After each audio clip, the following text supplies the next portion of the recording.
So much rain coming down in so little time, and it's led to this flooding in places that normally don't flood. 25th Avenue and Cactus, some major flooding tonight as a storm that is packing a punch, more than 2.5 inches falling in some areas, is hitting the valley, and it's hitting it hard. Yeah, and power lines are down. People are without power. Let's check in with Alan Bunnell from APS. Alan, what's the story out there? How many people you think are without power tonight? John, good evening. For the first major rainfall of the season, we've actually been doing pretty well.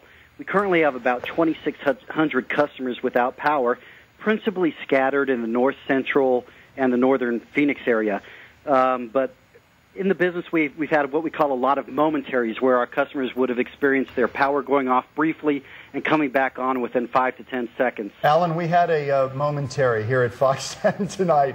I don't know if it's permanent because we've got a backup generator. I mean, we're up and running, but we got hit and our lights went out in the studio. Well, you know, there's been a lot of electrical lightning out there, and that always causes problems for us. And then when the winds pick up, it does create a situation where lines are blown down, and we get our crews out there as quickly as possible to restore power so our customers aren't inconvenienced any longer than they have to be. But for the most part, for the first major storm, so far, so good. You know, a lot of times you'll get a tree down on a power line in your front yard or your backyard, and people will go outside. They can't really see what's going on, and that's where we see some of the deaths or serious injuries. Any tips for people who, when you have a power outage or you hear something in your backyard, what are you to do if it's nighttime and you think something's going on with your power? Carrie, I really appreciate that question, because that's a very important one to raise with your viewers, and that is anytime you think you may have a downed power line or you see a downed power line, don't try to approach it. Call 911 immediately. The fire department, the police department will notify us, and we'll get out there and de-energize it and try to get it back up in the air as quickly as possible.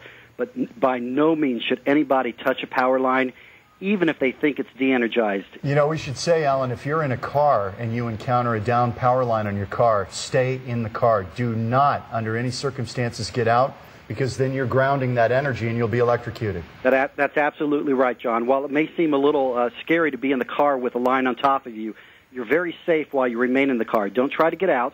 Just wait for emergency personnel to come and arrive and assist you out. That's what your cell phone's for, right? Exactly. Yep. In the meantime, we've got 2,600 families or so who are thinking, when can the air come back on?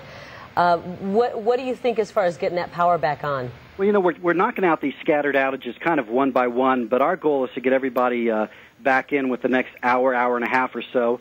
But, of course, if the storm continues, we could experience a few more outages, and we'll knock those out one by one. We appreciate our customers' patience as we go through this, and I hope they know that we're out there working diligently so they can have their air conditioners back on pretty quick. Well, Alan, we appreciate it. We don't always love the summer bills, but that's just part of the deal. But you guys do a magnificent job keeping the power rolling, so we appreciate it. Appreciate your time tonight, Alan. John and Carrie, thank you. Thanks, Alan. Biggest storm, Dave Muncie says, in years, and we are covering it from every angle all over the valley. Dave's coming back with some of the storm totals and where this monster is headed.